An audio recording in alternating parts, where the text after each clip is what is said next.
All right, hello, Denver Startup Week. You can hear me.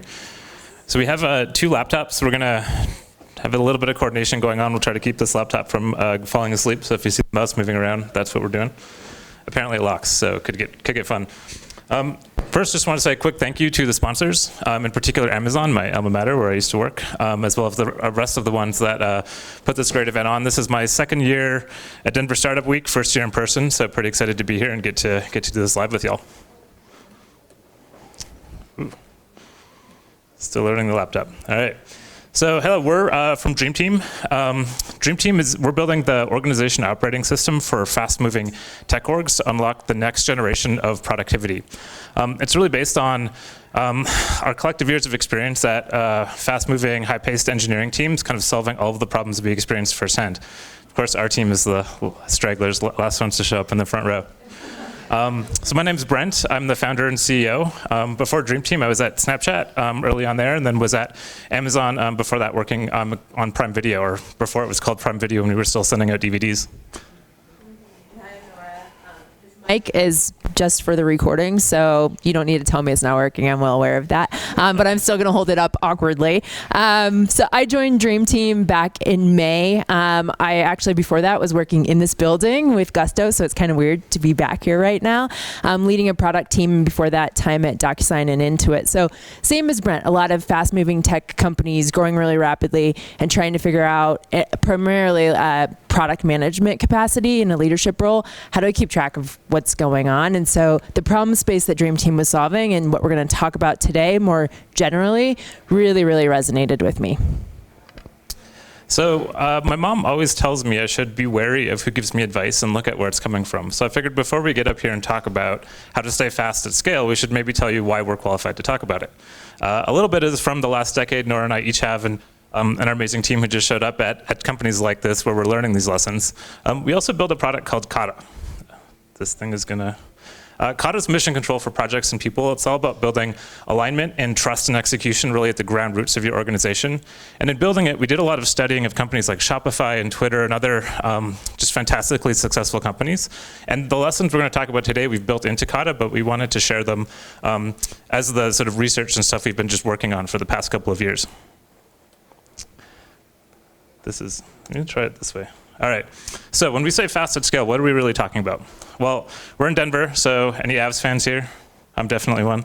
Original, actually. I used to live in Winnipeg, I'm Canadian. So when the Jets moved, I became a natural Avalanche fan when the Nordiques moved down. So we're talking about more shots on goal, right? How do we waste less effort, and how do we get more shots per person? How do we move really quickly? So what's the trick? Well, it's Denver Startup Week. There's literally a silver bullet factory 15 miles down the road, so there must be some secret sauce to this, right? Is it tools? Anyone recognize that logo? I'm gonna lose my double laptop here. Right, so buy Jira, you're good, you're fast, solves the problems. Don't forget to plan for your Jira admin in your headcount budget. Speaking of headcounts, maybe if it's not tools, is it people? We just need to hire more. I don't know if you've read the book Mythical Man Month, but I think we've proven that doesn't quite work. 1 + 1 not equal 2 when it comes to people math. Must be incentives, right? Just pay people more, so get more done, move faster. I'll show you my favorite Dilbert that talks about incentives. So the problem with incentives is you have to know what you're incentivizing for. And especially in software engineering, I think most of us software companies, hands up, software companies? It's really hard to talk about what great work is in engineering, in software engineering in particular. There's a lot of art to the science. And so in math terms, when you look at the incentive math, you're gonna get a lot of local maximums, but not necessarily a lot of global maximums. So what's really the problem that we're talking about here? Well, the past 2 decades, we've gone through this SaaS explosion, as one CTO put it to me lovingly, that's just created massive data silos everywhere. Depending on which poll you want to go by, there's 60, 70, 80, 100 plus SaaS tools that any team uses on a regular basis. And so whatever the correct number is, it's too many. Plus, we've pushed this autonomy thing for so long. That's how we go fast, right? Free people up, decision making down at the root levels of the organization with the people actually doing the work. But we forgot about alignment. And as one very smart person said, speed is irrelevant if you're going in the wrong direction. Daniel Pink actually is the author A lot of authors recently quoted, or I was asked about sort of if he could go back and change anything into all of the work that he did, especially on a lot of his work around autonomy, mastery, and purpose. He was like, if I could change one thing, I would have added an alignment. So what's really the underlying problem? It's actually that information flow in organizations. We have broken processes that sort of limit how information moves around the organization. We have information siloed in all of these tools. And in some respects, we also just have a lot of gatekeepers, whether they're holding on to information for power, bureaucracy, slowness, or a myriad of other reasons. And it's what the people want too. So this is one of the most cited HBR articles from some seminal work by Frederick Hertzberg back in the 60s and 70s on factors affecting job satisfaction. It's been constantly looked at and cited over the decades and still holds true today. So this is what people are looking at for job satisfaction. You notice there's nothing about pay. There's nothing, like, people want to work on things that matter and be recognized for it. So we need to make it clear what that stuff is. So we know the problem, we know what the people want. What do we do about it? I will hand it over to Nora, because she's much smarter than I am at this stuff. Okay, so like Brent said, we've been giving a lot of thought and doing a lot of research into this area, so we could literally fill hours. Instead, we distilled to 5 things that we want to share with you today, and there's more on our website if you feel like digging deeper. So we're going to go through these 5 things to help you figure out how you can achieve more with the team you already have, so you don't have to go chasing after more hires in this pretty challenging market right now. So I'll go into the first one, which is connecting strategy with execution. So for all of the leaders out there, how many times have you put in effort to define this really inspiring vision? You have your strategy, you have your goals for the year, you share it maybe at the all hands, and then next week, the next fire happens, everyone promptly forgets about it. You check in perhaps at the quarterly mark, maybe the annual mark if we're honest, and you're kind of like, oh, that's not exactly what I expected. And your team's output kind of starts to look like that, where there was a lot of speed, but not necessarily velocity. So meaning that everyone wasn't necessarily aligned in the same direction, pulling in the same direction. So why does this happen? I think it's because it's hard, frankly. It is hard to track your execution that's happening on a daily basis and ensure that's tied back to strategy. So what do we do about it? My first recommendation is to focus on outcomes, not the outputs of your team. So let's start with some definitions. When I say outputs, anybody know what I'm talking about? What's an output? That's a perfect example. I think outcomes, if a synonym could be, it's a task. So the problem with tracking outcomes, one of the reasons we track, I'm going to interchange that language. I will try not to. The problem with tracking outputs is they're really easy to game, and they're not ultimately aligned with what you're trying to achieve as a business, which is more outcomes, customer value. But why do we track these outputs? It's because it's easy and it's fast. And a lot of our tools really support us in tracking these outputs. So going back to our example of Jira, it's task management software. So it makes sense. That's what they're designed to do. But we kind of push the limits of that tool and maybe don't implement it as thoughtfully as we need to try and achieve outcomes. So an outcome I view as customer value that you're shipping. So it could be the accumulation of several outputs that your team strung together, but it's something that you're shipping that's creating customer value. And that's important because if there's value to the customer, in theory, they will pay you back in terms of business impact, which is revenue. And then the cycle starts to, the flywheel starts to go. Okay, so how do we focus on these outcomes and not just the outputs? So first is resisting the temptation just to follow blindly your tools, and instead start to think in terms of shippable units of value. And in an engineering, product, and design team, I believe it's the product manager's responsibility to ensure that the team is aligned on what does that mean. So while I was at Gusto, we had a big shift in this thinking right after COVID hit. That was a scary time for a lot of companies, and we need to figure out how do we get the most out of our existing teams and how do we make sure we're shipping these outcomes. So if you've heard of Kent Beck, he's the author of Extreme Programming. He's done some writing on this from his time at Gusto. So there's an article, Outcome Over Output, that I'd recommend checking out that goes into this in a little bit more depth. But example at Gusto with my team, and I won't go into the details because at the end of the day, it's payroll software, so it's not the most exhilarating. But we were trying to help our accountants do tax adjustments on their own. And so my job at the PM is to say, here's the value that we're shipping to our customer. And so, my end vision is they should be able to adjust both state and local taxes, and they should be able to do an adjustment and a dollar amount and a percentage amount. But then my engineer, their world is more JIRA, and honestly, I tried to stay out of JIRA. They're responsible then and they should feel empowered to say, okay, that's the end vision, but what are those units of value that we can ship fast so that the customer starts to recognize the outcome they're looking for, even if it's not the full vision? So in our case, it was like, well, not everybody needs to adjust both state and local taxes. Let's start with state. And not everybody, that's going to be either a dollar adjustment or a percentage adjustment, not both. So let's just start with dollar. So we ship state adjustments, dollar amounts. Guess what? We get some negative feedback from some folks. They're like, no, that's not quite my use case. But what you might overlook is you've shipped value to some percentage of your customer base.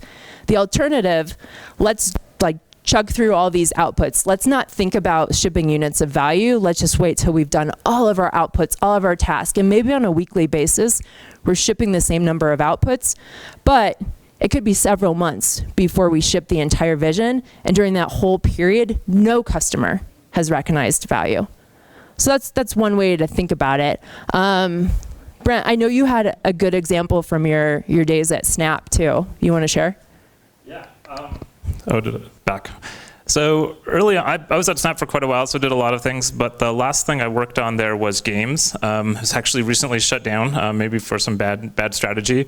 But when I arrived at games, we were pre-launch. Games in Snapchat is sort of casual multiplayer games in the chat side of the app. And it was kind of fun working on a gaming platform. It was a pretty good time. And so I got there, showed up, kind of getting the lay of the land. I had 4 or 5 engineering teams spread across a couple locations, just trying to get ramped up on what we're building. And at the time, we were operating like a separate business unit. We were building a new revenue line that was really the higher end goal for it, and so kind of operating outside of the norms of the business. And it's kind of like, it's fun, right? So semi-secret project, you can kind of open secret know what it is, but get to work on it. It's pretty cool. We're Snapchat, so we had the brand awareness, going to build this amazing gaming platform. Not to mention we're all gamers, so we like to play games. And here's the rub. So all of this hype around this internally, when we have this strategy, we were building a few games ourselves, but really partnering with Zynga and other game creators to publish stuff into Snapchat. So naturally, we're like, oh, we need a game ingestion portal. Well, we'll go build this amazing portal because obviously we're gonna have all these games because in games, catalog wins, and so it's gonna be awesome. And so the team was hard at work building away this fantastic, very reliable, full-featured portal, but we missed one core part. The strategy for how we were launching games, we were gonna launch 8 games in the first year, 8. We needed a spreadsheet and like a file transfer that worked, not a full-on game portal. And it was that little piece of strategy that was missing from our execution where we were wasting all of this effort. And who's to blame? Well, we had OKRs that were to build a world-class gaming experience for Snapchatters. We had a sub-OKR or a KR of that to build a game ingestion portal for brand name game companies. It all made sense to build this great thing, except we were missing that little bit that we needed 8 games. We just needed something very basic that worked. And so it really sneaks up on you when you're not paying attention to the higher order goal, or that information doesn't make its way down from the people setting the strategy down to the people actually doing the work through the layers of the organization. All right, so do a little aside here. On the left, person, or some reasonable semblance of a person. On the right, a robot. Why am I talking about this? Important distinction. One is a resource. The other one is a person, not a resource. One is really good at repeatable tasks. One is really good at creative problem solving. I'll let you guys decide which one is which. So let's hang on to that one for a second. So we have strategy connected with execution. We know why we're doing stuff. We're focused on the right things. Now how do we get really efficient at it? Well, it's realizing that when we go and undertake all of these efforts and work towards these outcomes, is that we're really taking bets. We don't know everything we need to do ahead of time. We don't look at the Jira Epic and look at all of the estimated tasks, and it's like, oh, if I just do these 1,900 tasks, then done, we win, right? Software would be really easy, we wouldn't get paid as much as we do, and we'd all win. And it just wouldn't be that fun. And it wouldn't be that fun for the people, because we're not good at doing mindless tasks. We're good at creative problem solving. And that's kind of the magic in this industry. This is where the 1 + 1 does not equal 2 comes in. Two robots get twice as much done. 2 people might get more than twice as much done, might get less than twice as much done. Really depends how you ask and what they did the night before. And so, as you think about risk calculation, I always think about it in terms of effort, right? And when you think about it that way, you start to define what your appetite is for effort. When I say appetite, I mean how much time and people time do you want to invest in working towards a particular outcome. And when you think about it that way, it's a very key mindset shift. A really subtle thing happens. It's not about listing out everything you need to be done. Yes, you need a plan, but you start to think about shortcuts and optimizations. You're not estimating everything up front, because we all know software estimates are bullshit. And instead, you think about, okay, what can I get done in this amount of time? And the nice thing that comes out of that is you're forced to think very iteratively and deliver incremental value. And you can always eat more, right? So you get to the end of what your budget is, and you see where you've gotten, what you've learned. And then if you're having great progress, great success, great. Maybe you want to spend a little bit more time. Or maybe you want to find some shortcuts to get to those outcomes because you know you have that limited time budget. But what you're doing is you're introducing this set of constraints. And constraints are not always a bad thing. They're actually a very good thing because they help you make more effective trade-offs. So when you have these constraints, what you can do is say, well, if we spent one more week on this, what are we giving up on betting on something else? And what was the ROI we're looking at, or ROE as we like to say, return on effort, when you're doing it? So now you can be much more effective with your time trade-offs. We've started doing this at Dream Team, and so far it's been working fantastically well. It gives us the right way to talk about making trade-offs, not the pressure of like, oh, can you just please get this 19 tasks done a little bit faster, please? Work a little bit harder, right? It's about being more effective rather than focusing on the outputs of spending more hours to get more done. All right, over to number 3, cruising right along. So creating a single source of truth. This one is definitely near and dear to my heart. It kind of goes back to the first one, connecting strategy and execution, and why that's hard. One of the reasons it's hard is because you don't typically have that place where you can truly understand what's actually being worked on in my company and how is it going. And that kind of goes back to that whole SaaS explosion concept. Every discipline on your team probably has a different tool than they work in. So your designers are in Figma, your engineers are in GitHub and Jira. Maybe your product managers are in Google Docs, my personal favorite, and I get teased for that. But you know, even when I joined Gusto, I remember one of my engineering pods was using Jira and another was using Pivotal Tracker to do pretty much the same job. It's their own preference. And the answer is not, let's just kill autonomy and everybody needs to standardize on one tool so we get this single source of truth. That's too idealistic, right? And you're ultimately going to tick a lot of people off.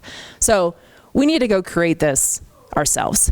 And it's less important which tool you use to do this. It's more important that you have this tool and this concept so that you have access. Everyone in the company has access to this single source of truth. But it's kind of expensive, and depending on the path that you go, it can be expensive. So at Gusto, we started to standardize on Airtable.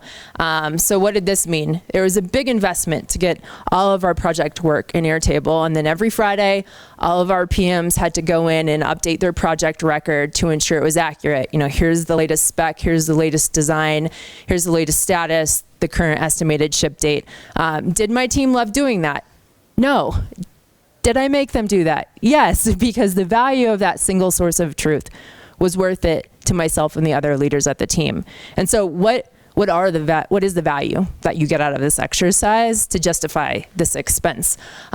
First is it ensures alignment across the team. So going back to, hey, we set our strategy, is everybody aware that what they're working on, how that ties back up to your strategy and to your goals? And then as a leader, can you kind of gut check that all the activity, all that investment that we're making is aligned? And then when there's a time of change, so let's say, you know, a global pandemic comes out of nowhere, you need that visibility so that you can make trade-off decisions. And if you don't have it, it's all hands on deck trying to first understand what's going on. So then you can make the tough decisions as to what might need to be reallocated. So the alignment is huge. The next is surfacing dependencies. Kudos to you if you take the time during your planning to actually highlight dependencies and try to get the two groups to look at each other and nod and say, yes, I commit to doing this.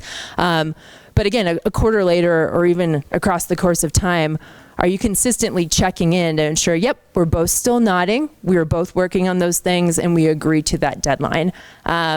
It's expensive to do that exercise, but if you don't, there can be a lot of missed ship dates, a lot of just missed opportunity for outcomes for your customers. So that's a big one. And then the third one is revealing duplicate work. This happened to us at Gusto.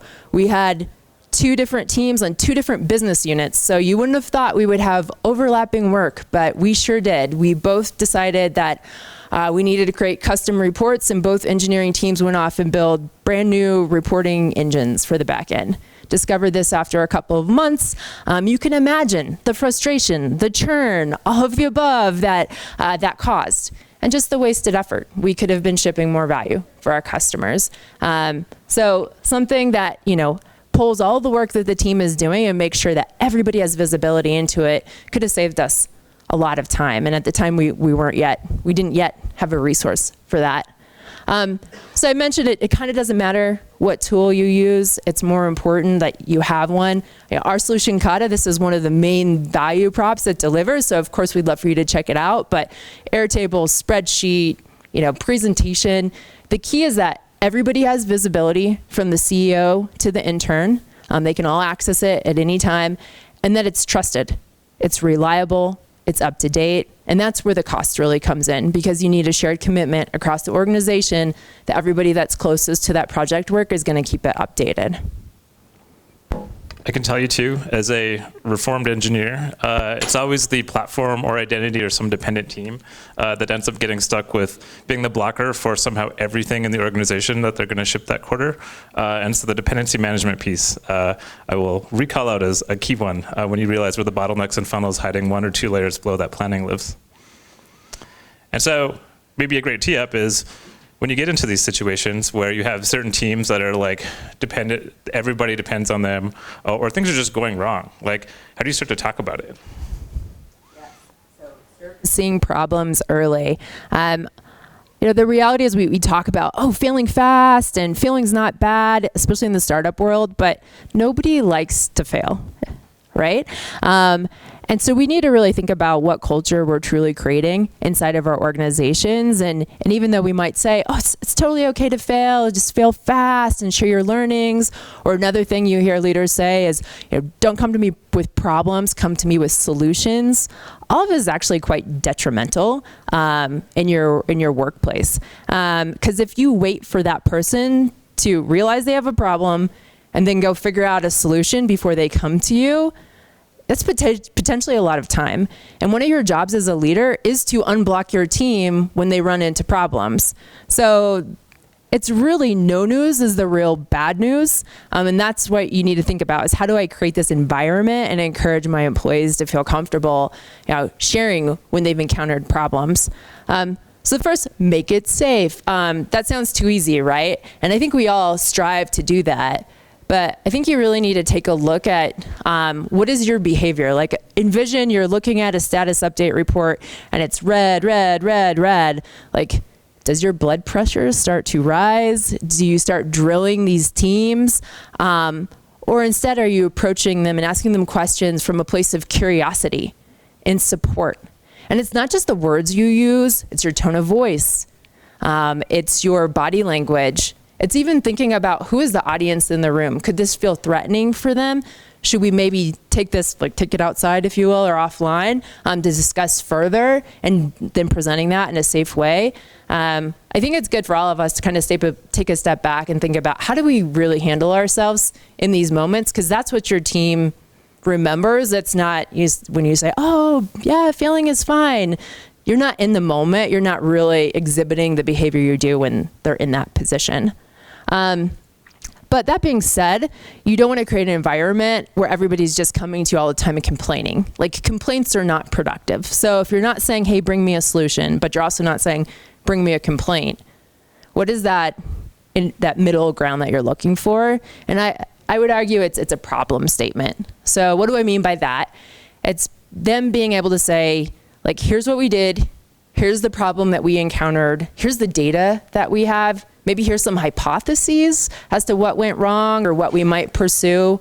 Here's the individuals that were involved and the role they played, not in a pointing finger way, but just so you get the entire landscape as to what's going on.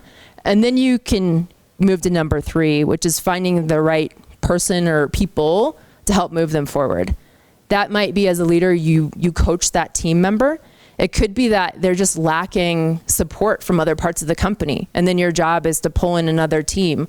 Or maybe there's a peer that can help them through this. There's a number of different avenues that you can take, but it's making sure they have that support to proceed forward. So a number of different ways that ultimately you're just trying to encourage this behavior, surfacing problems early so that you can tackle them and there's not a lot of wasted effort.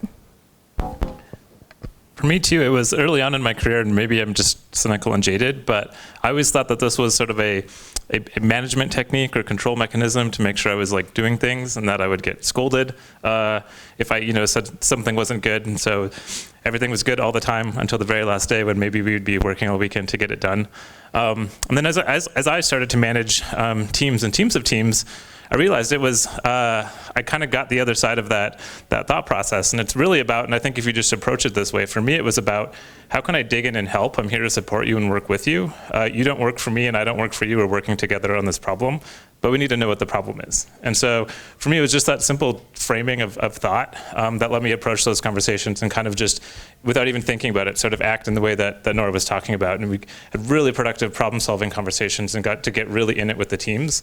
And we got really focused on what we were doing. And I had the benefit of sort of broad eye view across a bunch of teams, and I could, I had a lot of like things I could tweak and tune if things were going off track. We needed more help over here, or we needed to ask for something, or we needed to go to a partner and say, hey, we're going to ship something late. Is that okay? Or can we work around something, maybe get you half of what you need?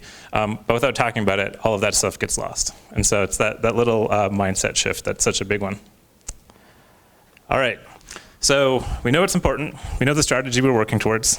We're making bets and we're defining our appetite for them. So we're being as efficient as possible. We have this very open set of communication on how we're talking about things, and we know where to find everything that's going on. Seems like very robust, very like thriving, fast-moving, effective organization. Just there's still a couple of traps, so I wanted to talk about them here. Jason Warner, he was GitHub CTO. He's recently gone over to the dark side. He's a venture capitalist at Redpoint Ventures now. But he has this great tweet thread, which I guess is the thing on Twitter these days, about not playing company. And this is a really easy trap to fall into, right? Of course we do OKRs. Google does OKRs. We should too. We're a 10-person startup. Do we really need 4 OKRs that we review and iterate every quarter? And I think it's very easy to fall into that trap, speaking of OKRs, on that becoming your strategy. So I just want to talk about strategy for a second too, because I think it often gets missed in a lot of this. None of this is original. I would highly recommend reading the book Good Strategy, Bad Strategy, also my favorite book title of most books I've read. And it really dives into like what this is, what strategy is, and why it matters. But to sum it up really simply, it's not goals. Goals are not your strategy. Goals are how you align the work you're doing to your strategy. And I think it's often misthought about that way. So if you ask anyone sort of, what's your strategy for this quarter? They'll just list out their top 3 goals that they're working towards. Strategy is really the action plan on how you're going to go accomplish your mission and vision. Setting OKRs without that just means you're going to go off and, if you remember the earlier diagram where you had arrows going in every different direction, effort's going to go all over the place, and you're going to review that in a year or 6 months and be like, did we really make any progress? Not so much. So understand what the action plan is and how you're going to approach your mission and vision. Define what your mission and vision is, where you live in the market, what your product's really trying to get done. And then you can set the goals as a way to measure progress against achieving that. And that is where OKRs come in. They're a great alignment exercise, strategy alignment exercise. They're not strategy creation. The flip side of this is also true. We're a fast-moving startup. Process, F that, right? We don't do that here. We just get stuff done and move really quickly. Process is not a dirty word. It took me a long time, personally, again, jaded and cynical, to really internalize that. Process can be really helpful. The key is finding the right amount of process. And again, there's unfortunately no silver bullet here either, and it's going to change. Whenever you find that's working today, we're all in fast-moving companies. What's good tomorrow is going to be different as well. And so the key here is to make sure you're looking at what is the right amount of process that's getting us the touch points, the alignment moments, surfacing the problems, being able to talk about this stuff in a timely fashion, not wait for that monthly review in 3 weeks to talk about the problems, like let's do it now, so we're not wasting time. But also not going through this arduous, like, I spend my mornings writing status updates for the rest of the organization, and that's what I do every Monday. Also a huge waste of time. The key is think about where it's at for your organization, and then constantly be reassessing that. I actually used to, it may sound, maybe this is just the way my brain works, but I actually had a calendar reminder every 6 months, and this just worked, that timeline worked for me when I was at Snap with the way our organization moved, where I would just look at the meetings we had and look at which ones I was just kind of going to and going through the motions, and in particular, which one I was making my teams go to and go through the motions, and I would reevaluate if those were really being useful. And I'd kind of do a week of like, are we getting value out of this meeting, or do we need to rethink about it? And what is the way that we can be better communicating and sharing information across the organization? All right, and one bonus one. We can't talk about moving fast, especially in software engineering, without talking about Agile. This is a fun one. I think the fact that I don't know if anyone was thinking about where does Agile fit into all of this, but certainly as we were putting together the presentation, it's kind of like, how are we going to talk about Agile? So somewhere along the way, Agile stopped being an adjective and turned into a noun. Buy this to get Agile. Buy Jira, get Agile. Become a certified Agile expert. I'm an Agile evangelist. It's literally a job title. I don't know what those people do. I'm sure it's a great job, not to knock it, but it's very easy to fall into that trap. Or the frameworks. Actually, this is a fun one. The scaled Agile frameworks. I started Googling and I got to 50, and then I stopped Googling because there's scaled Scrum, scaled Agile, SAFe, which I don't know the acronym for, and they keep going and going. And so there's a really good article. I won't sort of like just restate the article here, but Dave Thomas, he's one of the original authors of the Agile Manifesto, a great article about how Agile is dead and long live agility. And I think that's really what it comes down to, is thinking about what Agile is really getting at. So anyone read the Agile Manifesto in the last decade? 1, 2, yeah. It's a little dusty. It's actually it's a fun website to go look back on. I don't blame you. Why, we talk about Agile so much. Who's Googling the Agile Manifesto? But go look at it. And these are the 4 tenets of Agile, and there's a little bit more content there. But just take it back to the basics of what we're trying to do. You don't need to buy Agile. You don't need a tool to do Agile. You don't need to plan everything out. Get back to that core of what it's about and act with agility. Let the consultants do their Agile thing. We'll do the agility thing and get stuff done and be effective. So that's really the key here, and that's kind of what the sort of summation of what we're really talking about is. It's so easy as humans. We're naturally inclined to add more tools, more process, more checkpoints, more tooling, and it's not all bad. But it's about getting it back to the basics. What's really working here? What do we really need to be effective at it? And then constantly reevaluating what that is. And so that's what we have for you today. So we covered these 5 things, like I mentioned earlier, on our website. We have, I don't know, I didn't ever count them, but I'd say double this amount at least of content there. So if you're interested in checking that out, we expand on these topics as well as have a few more bonus ones for you. But we've got, a decent amount of time now that we're happy to answer any questions. We definitely nerd out on this stuff, and we've got some of our team here too. So lots of experts in this space to help answer any questions you guys might have. Burgeoning experts. What was lacking in Airtable that your tool solves for? Yeah, I can take that, because we were the ones that were using Airtable predominantly. The main thing is that it forced everybody to go in and manually do updates on a regular basis. And so that's one of, I think, the thing that I find is like our secret sauce is that we integrate with all the tools that the team uses, and we intelligently curate that and pull it in. So your teams aren't having to change how they work or the tools they work in. We suck it in, we organize it. So it removes that need for the daily, weekly, however many, and writing status updates as well, which no one really loves doing. Yeah. I find too, especially just on the notion of status updates, and obviously something we do in the tool as a first-class thing that a spreadsheet can't do, but just seeing a like 2-line status update and yeah, we're on track doesn't really tell me a whole lot. You kind of become numb to the process a little bit. And I think whether it's a spreadsheet, whether it's Kata, whether it's something else, it's about what is the other parts of the information or other parts of the story that you can surface? Something we believe in a lot is milestones are a better way to track and show progress, especially working towards an outcome where we don't know all the work we're going to be doing yet to get there. And just starting to show like a little bit more than thumbs up, we're green here, or thumbs down, we're red here. There's a lot more to the story. Yeah. Back, blue. Yeah. Would you say that having that single source of truth makes the whole approach of getting things done more resilient to things like people having a personal emergency? Oh yeah, sorry, I should have restated the question. So you're asking if we had, like having that single source of truth makes us more resilient to, and it was personal. Yeah, personal emergencies. Personal emergencies are just like unexpected, people, things that come up, people in and out. Absolutely, right? And so how much context do we all like carry on in our own individual day-to-day? It's part of the beauty of autonomy is that we get to operate like creative, thoughtful professionals solving problems all day long. But without that connectedness, without knowing where this stuff fits in, stuff goes away if I go away tomorrow, right? And so stuff happens, stuff comes up. Just having that like record and seeing where stuff is mapping and having it written down, simple things like, here's the key decisions we're making on this project as we're going along. Let's just document that, both for the team keeping track and working on it right now, but maybe for people coming into the organization later, even if it's not a personal emergency or people out, but as a learning tool for later on, I have to go change this project 6 months ago. We've since reorged. Maybe those people aren't at the company anymore. What really went on here? I have the Figma design or I have the product spec, but I don't know what actually happened when we got into it, because I think we all know whatever plan we set out with is almost never what we end up ending with. And so just keeping track of those changes in that place where you know where to find the work. Curious, thank you for these insightful suggestions. When you lean into these concepts, have you found you end up having to rewrite job descriptions, position responsibilities?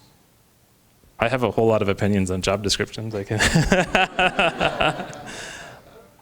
The short version is, and I'm biased towards engineering. I think that the job title of software engineer is kind of a lot of the problems we face in engineering and about like talking about effectiveness and performance and how do I get promoted come down to the inability to describe what a software engineering role is. It's way too general. And I think we'll have much more specialized, like I might build houses, but I might be a carpenter and you might be an electrician. We do different things. So you might build product features, I might build infrastructure, et cetera. I think you'll start to see more specialized software engineering titles. But to your question on how does this affect job description when you sort of really lean into the stuff we're talking about, it kind of, as much as I'm biased and anchored in engineering and in building software products, these are fairly general purpose things, right? So they're going to tweak a little bit slightly. I mean, if you are literally building widgets, you can throw all this out the window and it's just literally hours in and hours out. But as you're doing any sort of creative knowledge work, these are sort of core lasting principles that take you not just for building software, not just for building hardware products or whatever else. It's just about we find a more effective way of working, because when you're doing knowledge work, it's all about the stuff up here, and so how do we get that information and context around and do that in sort of harmony together in large groups of people? And so, not really, I guess is the answer, because we're just about how do we do that thing more effectively. I should also maybe caveat, I don't read or write job descriptions. My team will tell you that, so maybe not the best to answer that question. Did that big push to stop focusing on outputs and really focus on outcomes at Gusto, it was a bit of a cultural shift. Some teams were already operating in that manner, but others were not. And so did we rewrite job descriptions? I'm not entirely sure. We might have changed a little bit of language, and I would say we were looking for engineers that were more product minded and really cared about what is the problem I'm solving, as opposed to just give me some Jira tickets and I'll crank those out. Because ultimately we're saying we want you to feel empowered to make some product decisions on your own. And therefore you want to thrive on that responsibility as opposed to be annoyed by it. So yeah, a lot of internal discussions to make sure we're all aligned on that. And then the definition of a product manager perhaps has also became a little bit different. Like, your job is not to be in Jira and thinking about tasks. Your job is to really understand the market and the customer and the strategy and be articulating that to the team. And then you need to give up control to your engineers and let them feel empowered to make some implementation decisions. So it's subtle, but really culturally important distinction. Yeah. Just to expand on that, how do you create like a more sense of urgency culture without being like It's all about the why. So the question was, how do you create sense of urgency without being annoying? That's probably the politest way of saying that. I would have thought of a lot of other words you're about to say when you said without being. I have this personal philosophy when building software products, and I think it extends to all knowledge work, is like, know the why behind what you're doing. And I used to always like preach that to my teams was, if you don't know why we're doing something, stop, because your time is too valuable. And what naturally happens, we're all, we're sort of, especially in tech, we're very extrinsically motivated to do a good job, and we're overpaid, in my opinion. I guess this is being recorded. I probably shouldn't have that written down, but we're also intrinsically motivated, right? We have growth and builder mindsets. We're there for a reason. Most, tech companies are to varying degrees, but largely mission focused, and so we're there because we believe in what we're doing. We want to be successful as a large group and as well as individually. And so the key thing to that, to me, is just understand the thing you're working towards, and you kind of create that self-motivation because it's intrinsic at that point. And that's the most powerful, right? Like, the sort of like sweatshop style of like motivation only lasts for so long. You can do short pushes, but it's not sustainable. If you're intrinsically motivated, it literally stops feeling like work, and it's kind of a weird sort of altruistic goal, but it just becomes fun because you're working towards something, you're building, you're in it, and those are the magical environments. But you have to know what you're working towards and why, and not just being asked to do 19 Jira tickets. I found as a PM, tugging on heartstrings worked really well, so I'd leverage customer verbatims for that. So when you can see, in the words of the customer, a lot of emotion around the pain that they're experiencing, I found that the engineers were very, very motivated to solve that. I would also lean on business seasonality. Likely every business have some kind of seasonality. Like if you're in payroll, that big shopping season at the end of the year. So if we're going to really have an impact, we need to have that feature in the product by October, November timeframe for them to experience that value, and so that they don't go shopping for another provider for end of year or tax season, another big one. So think about that enough in advance so that you have time to plan for it. And it's not like a fire drill the month before for your team, but you all understand there's this really big event coming up. This is important for our customers. This is important for our business. Let's work towards that methodically. But to our team that's here, feel free to work really, really hard too. No, you guys do. In the back. Yeah. Thanks. Yeah. So I'm curious, when you guys are implementing or getting your clients to use your product, are you helping managers coach, are you coaching them through how to use and think in these mindsets? Because the big challenge that I see is what you're saying is absolutely correct from a lot of experiences that I've had, but I think that most people are not suited to actually lead and not suited to work in these type of environments, mostly because a lot of them come from really bad, archaic organizations, and that's how they had to fight their way through. So I'm curious if you also offer that like change consulting as a part of this experience. So the question was, I guess, change management process, really, and do we do the consulting, knowledge management, cultural change as part of our software? And not to make this just about our software, but no, maybe at some point. It's a slippery slope, right? Trying to stay out of that agile becoming a noun thing and just act with agility. Our whole approach in the product is really a lot of these things we kind of do or want to do or try to do in some way, shape, or form, like the intention are there. And so we just do a lot to make it really easy to act this way. I don't think that at the end of the day, people are people, and you need a social protocol for working, and that has to become the norm. And you want to remove as much friction from that as you can, but it comes down to people, and tools aren't going to change the way people do it. And so knowledge is power, and so that's why we do things like publish our philosophy doc on our website. You'll see a lot more content coming out from us as we're ramping up. But rather than a forcing thing, it's more like we try to make it a learning thing.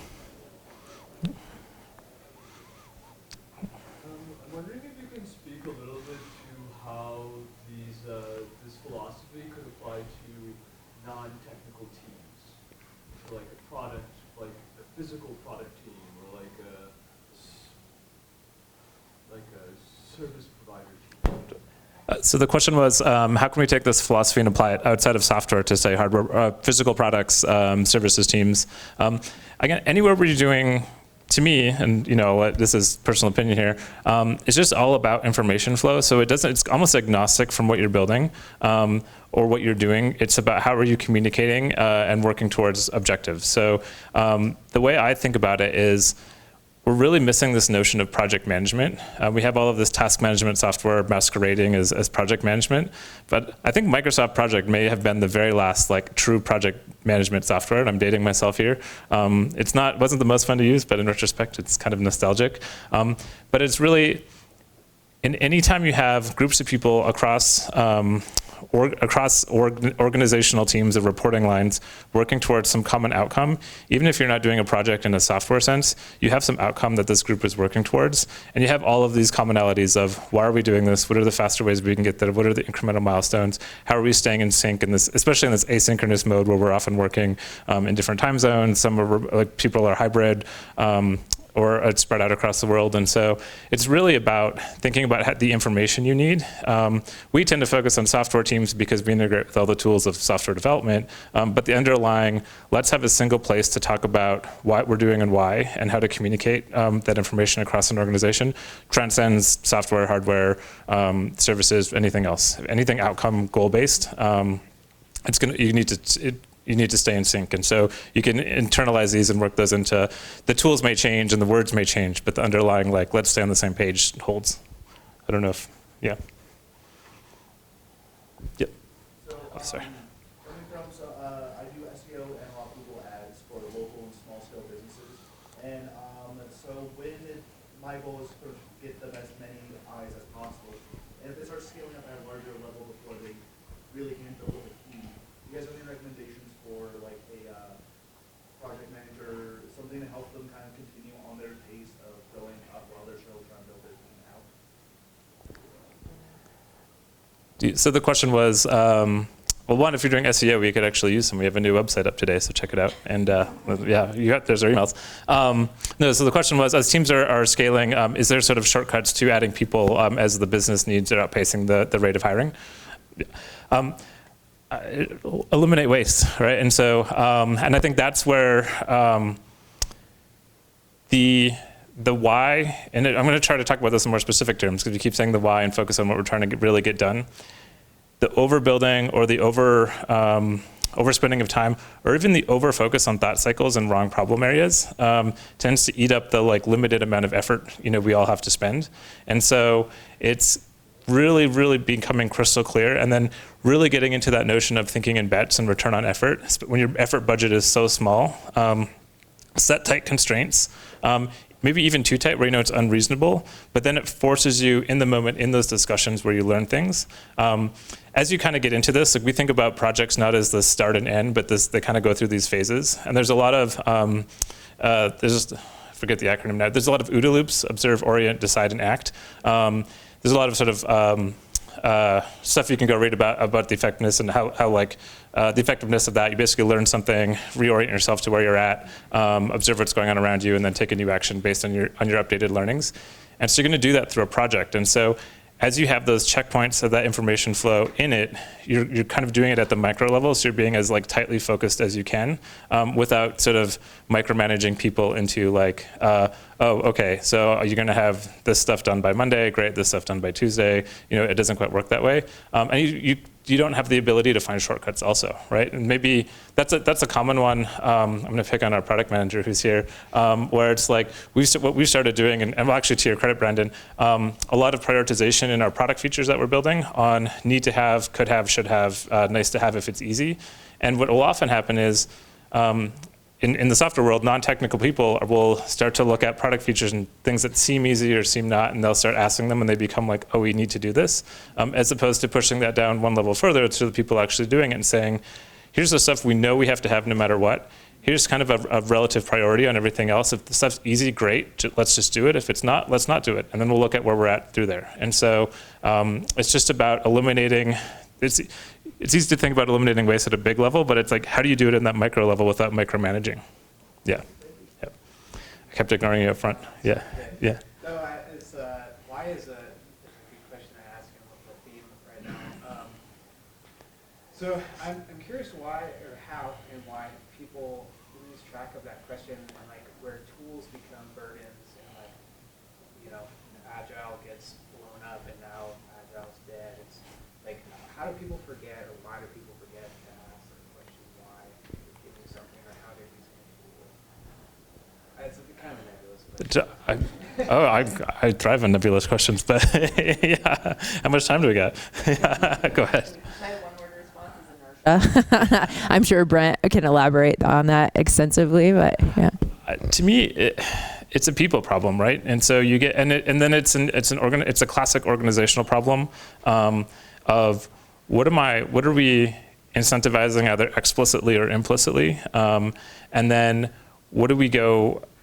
How does that then translate to large groups of people? And so I did a lot of work at Snap and a little bit at Amazon on our performance review process and our talent development process. And actually to the earlier question about managers, I built a manager training program that was more about filtering people out than opting people in, because I think the way we describe that role and to the job description question, maybe that's the one we should actually like rethink on how we define that, what that job is, but separate topic.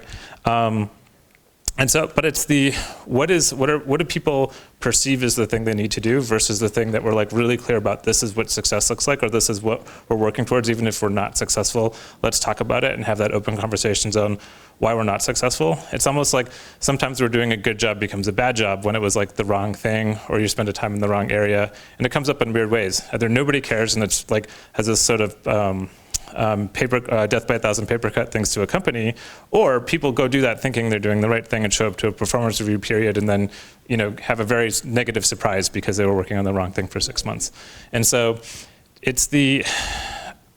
think it just comes down to like what people perceive as there's sort of this classic, we're coming out of this, it's not as knocking on Agile. What Agile did, I think, really well for us as a software industry, a technical industry, is help get us out of those classic manufacturing processes and realize that we're doing knowledge work, we're not building widgets, but we didn't get all the way there. And so there's still this like, okay, well, I just need to get this much code checked in or this many tasks done, and this is what good is. And so we have to just keep hitting on, that's not what we're trying to do here, we're trying to work towards this outcome. And you get rewarded on how creatively and how efficiently and effectively you get that done, not how much code you check in to get that done. In fact, if you could check in less code to get that done, that would be better. And so I think it's just a historical thing, people problem through inertia and what we perceive as like normal models of working. And then just the lack of finding this information and focusing on it. I think really good organizations are starting to do this a lot. A lot of what we're building is actually inspired by Shopify. We take a lot of learnings from them. Fantastically managed company. And they have an internal system that does, ours is obviously better, but it does all of this. It just makes it really clear in the company. It's like, what's going on, who's working on it, and why does it matter, and what are we trying to get done here? And then people are free to go do what they can do best towards those goals. And so I think it's a little bit of all of those things, but the big one is that lack of like beacon of like outcome, not ship this thing, please. Yeah.